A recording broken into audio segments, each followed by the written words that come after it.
I always thought family was supposed to be forever.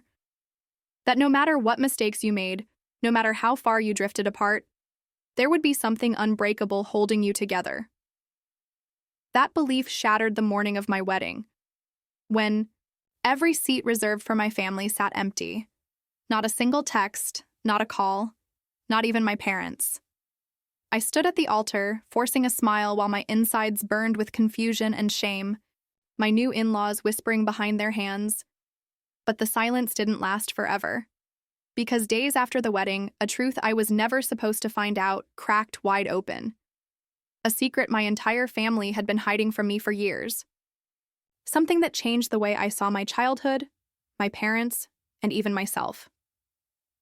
This story isn't just about a wedding. It's about betrayal buried in plain sight, love used as leverage, and the moment I decided I didn't need anyone's permission to start telling the truth. I woke up on my wedding day to silence.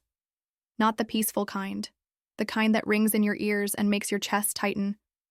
My maid of honor, Jenna, was bustling around the hotel room, steaming my dress, trying to keep things light, but I could feel it.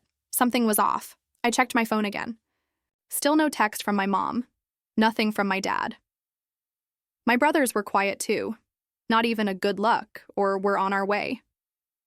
I told myself they were just running late, caught up in traffic, or dealing with last-minute issues.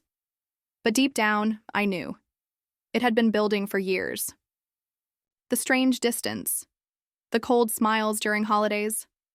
The way my parents always seemed more invested in my brother Daniel's mediocre job promotions than in my actual engagement. Still, I thought they'd show up. I was their daughter. I was getting married. By the time I stepped into my dress, my hands were shaking. Jenna tried to distract me with jokes about how lucky I was that it wasn't raining, but I kept glancing at the time, checking the guest list in my head. I had reserved 8 seats for my family, front row.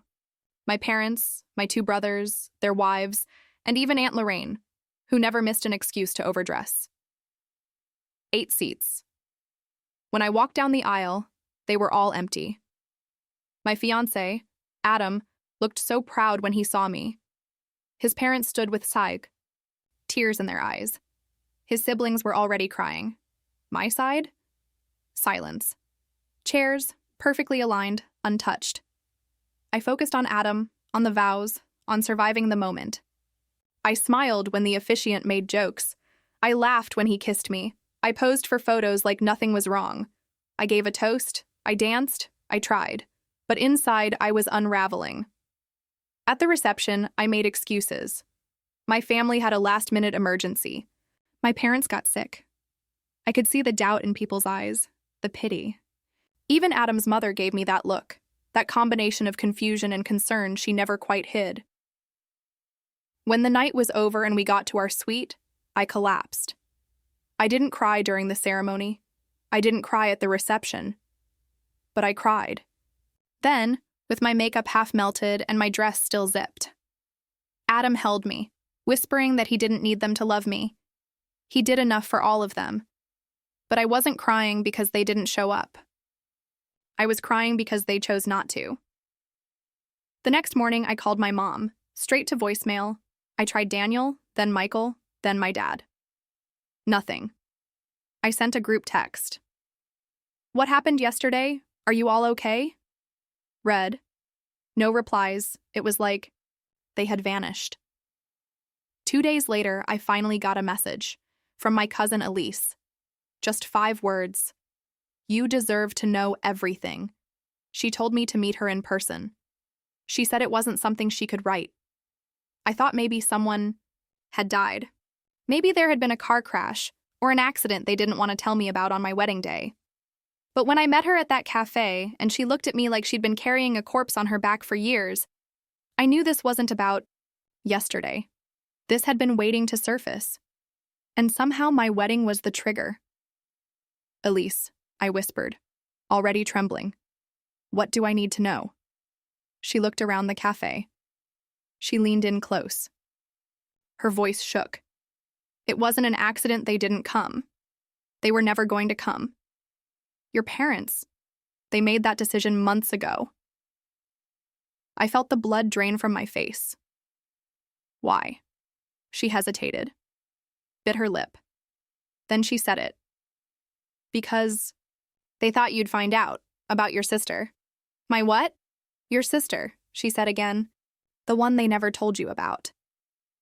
At first, I thought Elise was joking, or confused, or maybe mixing up someone else's story with mine. I didn't have a sister. I couldn't have a sister. I grew up in that house. I knew every inch of it. I knew every photo on the wall, every birthday, every secret drawer. My brothers, Daniel and Michael, had always been there. I was the youngest. I was the only girl. So when Elise said the words again, your sister, I just stared at her, like she'd dropped a grenade on the table. Elise, what the hell are you talking about? She looked at me like she pitied me. That made it worse. You were too young to remember, she said softly. You were barely a toddler, and after what happened, your parents erased her from everything. Photos, stories, even her name. They told the family not to mention her around you. They pretended she never existed. I couldn't breathe. You're saying I had a sister, and they just got rid of her? She didn't die, Elise clarified quickly, maybe thinking that would comfort me. It didn't. She's alive. That's the thing. That's why they didn't come to your wedding. Because she found you, or she was about to. I blinked. She found me? She sent them a message. A few months ago. Said she was going to contact you. She said you deserved to know the truth. And your mom freaked out. She begged her to stay quiet. Promised it would destroy everything. Your dad even got involved. Threatened her with lawyers. Can you believe? That? My stomach twisted. What's her name? I asked. Elise hesitated. Hannah. Hannah. That name didn't belong to any ghost in my memory. It didn't spark anything. But it felt heavy, like it had roots under my skin I'd never noticed until now. She was 15 when it happened, Elise said. I don't know all the details, but from what I gathered, there was a huge fight. Something exploded between her and your parents. I think it had something to do with your dad. What about him? I don't know, but she ran away. And your parents never called the police, never searched publicly. They just told everyone she went to live with a relative across the country and asked us not to bring it up again. And everyone agreed. They said it was to protect you, that you were too young to process what happened, that it would confuse you. I sat back, numb. My entire childhood had been a curated lie, a sanitized version of events designed to keep me in the dark. And it worked. I never questioned the gaps, the strange tension in the air during certain holidays, the way my mother would sometimes look at me like she was afraid of something. I need to find her, I whispered. I need to talk to her. She's been trying, Elise said. I think she'll reach out again, especially now that the wedding's over. Your parents were hoping she wouldn't ruin the day. That's why they didn't show. They thought if they came, she'd make a scene. Or worse, you'd invite her. They think I'd choose a stranger over them? Elise just looked at me. That night, I sat in my new apartment with Adam asleep beside me, scrolling through old photo albums, looking for gaps, looking for traces. But there was nothing. My parents had done a perfect job. But then something strange happened. I got a message from a private account. No name, just a photo. It was of me. I must have been 4, standing in the backyard of our old house, holding a balloon. But what froze me wasn't the balloon or the swing set in the background. It was the girl standing next to me. She was older, maybe 15, just like Elise said. She had one hand on my shoulder, and even though her face was partly turned, I could see it. I looked like her. There was no caption, no explanation, just the photo. And then a second message appeared. 3 words. Never left. I stared at the message for what felt like hours. I never left. It echoed in my head, looping like a chant I couldn't shut off. She wasn't just real. She had been watching. Somehow, through the years, through birthdays and graduations and all the moments I thought were private, someone, Hannah, had always been on the other side. Just close enough to see me, far enough to stay hidden. I couldn't sleep that night.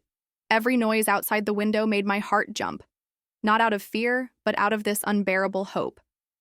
Was she out there? On the street? Across the building? Was she waiting for something from me?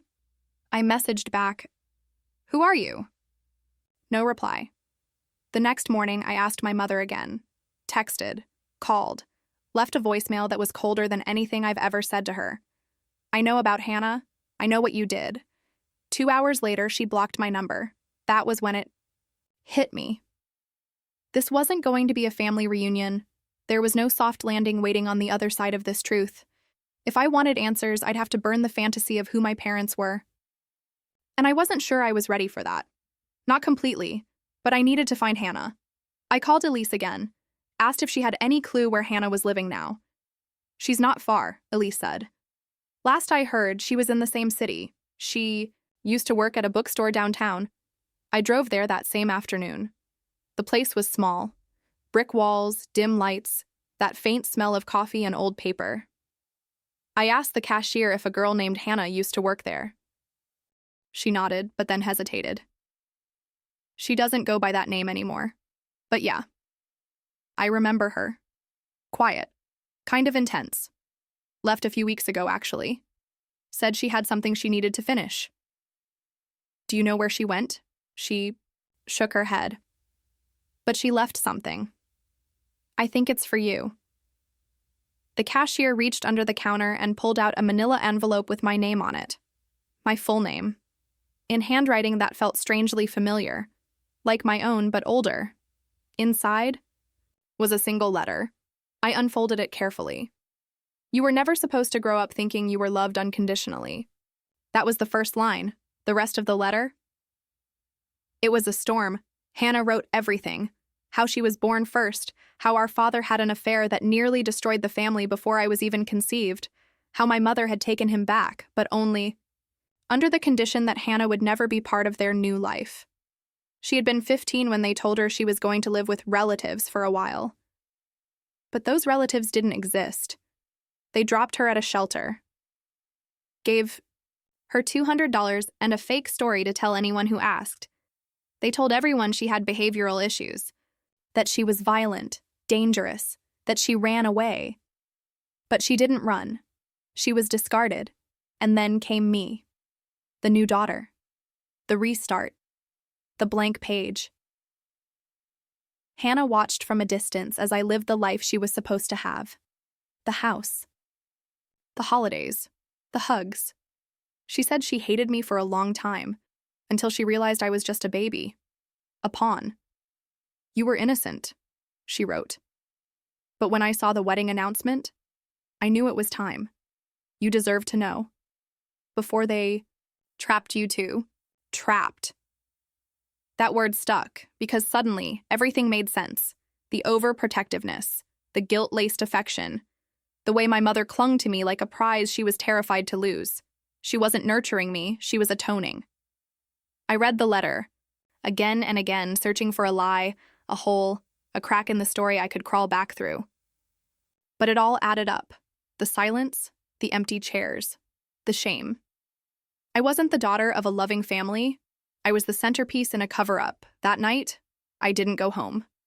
I sat in my car for hours, parked outside the old house I grew up in. The lights were on, the curtains drawn. My mother was inside, probably pretending none of this was happening. So I did something I never thought I'd do. I walked up to the door, and I knocked. When my father opened it and saw me, his face didn't show shock. It showed something worse. Resignation, like he'd been waiting for this moment all along. When my father opened the door, I expected him to shout, to deny, to lie. But instead, he just looked tired, not surprised, not even angry, just defeated. Like I was one more truth he'd been hoping to outrun. He stepped aside, wordless, letting me walk into the same house that raised me and erased someone else. The living room hadn't changed. Same beige walls, same dusty family photos on the mantle. But now every frame looked like a crime scene, a curated lie. My parents had lived for decades inside this carefully edited version of our family, and I had been the centerpiece. "Where's Mom?" I asked, standing in the center of the room like I didn't belong there anymore. "She's not here," he said. "She left when you started calling." That answer hit harder than I expected. Not because I needed her, I didn't, but because, even now, her instinct was to run from the truth. "Did you think I'd never find out?" I asked. My father didn't respond. "Hannah," I said, "she's alive. She remembers everything. I know what you did." He sat down slowly in the armchair across from me, the one he used to read in while I did homework at the coffee table. He looked older now, smaller somehow, like whatever mask he'd worn as a father had been peeled away, and all that was left was the man underneath. "I didn't want it to be like this," he said quietly. "Then what did you want?" "I wanted to protect you," he answered. "You were just a baby. You didn't deserve to grow up in that chaos." "You mean her chaos?" I snapped. "Your daughter? The one you threw out?" He closed his eyes. "She was troubled," he said. "She hated your mother. She made threats. She was always angry. Because she was 15 and you destroyed her life." He didn't defend himself. Just sat there, eyes down, like a man serving a sentence. And maybe he was. "She said you had an affair before I was born," I said. "That you wanted a clean slate. Is that true?" My father looked up then, and in his eyes I saw something unexpected. Shame. But also a flicker of pain. "Yes," he whispered. "It was a mistake. One that nearly ended our marriage. Your mother told me she couldn't move forward with Hannah in the picture, that everything she represented, my failure, my weakness, had to be gone. So you chose her over your daughter." "No," he said too quickly. "I chose peace. I chose survival." "But you didn't just let her go," I said, voice breaking. "You let me grow up thinking I was safe, loved, whole. And all this time, you were building that on top of someone else's silence." He rubbed his face with both hands. "We thought she was gone for good. We didn't think she'd come back. But she did. And you punished me for it. You didn't come to my wedding because of your own guilt." He looked at me then, really looked at me, and I could see how tired he was of pretending, of hiding. "She sent us a message," he said. "Said she'd be there, that she wanted to talk to you. She said she'd show up if we did. And your mother panicked. So you stayed away. I didn't want her to ruin your day. My day was ruined the second you didn't show up." We sat in silence for what felt like forever. And then I asked the one question I had been avoiding all along. "Do you even love me? Or was I just your second chance?" His face crumbled. "I love you," he said. "But I loved Hannah too. I just didn't know how to be her father after everything fell apart. With you, it was easier. You were so full of light. So ready to forgive." I stood up. "I'm not that girl anymore." As I walked to the door, he called out, "If you talk to her, tell her I'm sorry." I turned back. "Tell her yourself." I left without looking back.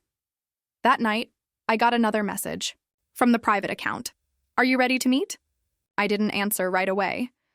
"Are you ready to meet?" she had asked. I stared at those 5 words for a long time.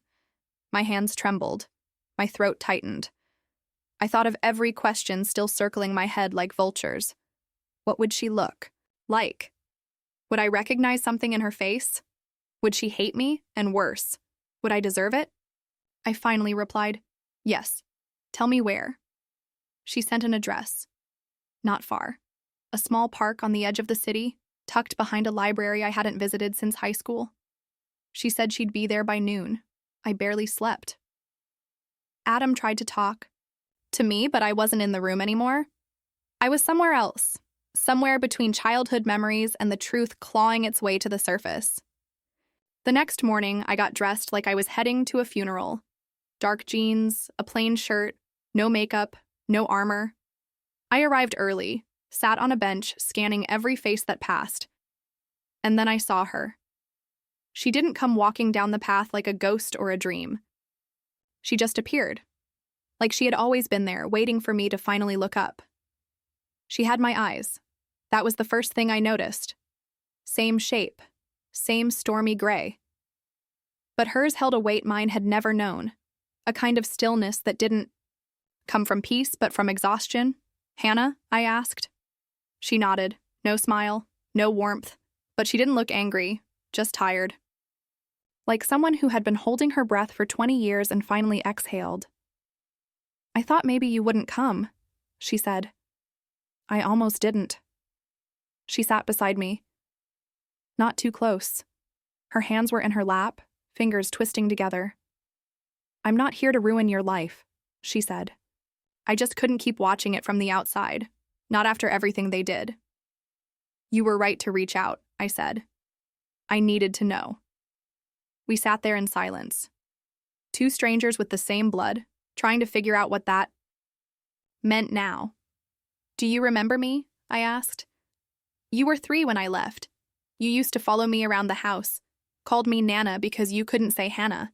You cried the first night I was gone. But after that, I don't think you remembered."